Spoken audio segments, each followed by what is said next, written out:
Vamos a analizar las consecuencias del precio del crudo después de la última informe que ha publicado Oxford Economics. Hoy estamos con Ben May, Director of Global Macro Research in Oxford Economics. Hi Ben, good morning. Hi there. Well, what impact could rising tensions in the Middle East have on global economic growth? What is your worst case scenario? Well, I think the worst case scenario is if we were to see severe disruption to oil supplies. So you're seeing oil price spiking to sort of well up above $100 a barrel. In that kind of scenario, certainly that you could see some pretty big impacts on headline inflation around the world, which would obviously be a squeeze on households' real incomes and weaken growth. It's probably not the sort of thing on its own that's going to have a big adverse impact on economic growth, but clearly if we start to see inflation rising again, it's going to be something that's going to be a concern for central banks, and in that situation they might struggle to cut rates further or certainly shelve plans to reduce interest rates. Okay, do you believe crude oil price could surge above $100 per barrel? What will be the potential consequences for inflation and central bank policies?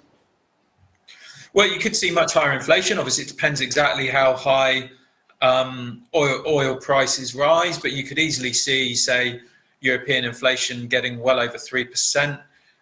If you're seeing sort of oil price spiking well over $100 a barrel.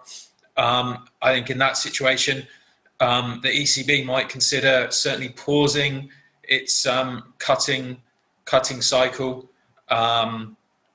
certainly perhaps moving planned interest rate hikes from this year into next year. Central banks, Ben, were slow to react to the last inflation surge. If inflation rebounds quickly, do you think they will respond more promptly this time? Could we see interest rates hikes again? Well, in essence, a higher oil price raises inflation, but it generally leads to weaker activity further along the line. So typically, central banks have looked through rises in oil prices, particularly if it doesn't lead to more sustained rise in inflation.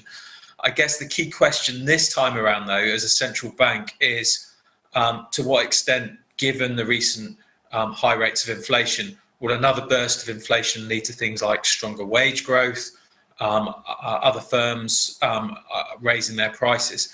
And if you start to see those reactions more than in the past, then that might make central banks inclined to raise interest rates, or at least not cut them. I think probably what they're going to be doing is going to be loath to raise interest rates unless you're seeing very big inflationary shocks and the kind of things that seem to be starting to have a wider influence on prices. But in the absence of that, I suspect there'll be an element of caution, waiting to see whether there's any second round inflation effects, and if there aren't, sort of cutting thereafter. So really delaying cuts rather than halting them outright or raising interest rates.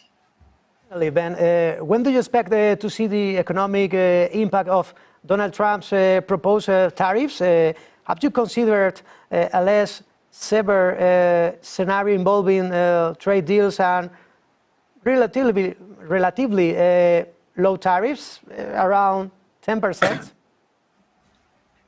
So I think the key issue is, yes, tariffs look like they're probably not going to rise as high as we feared they might after the Liberation Day announcements.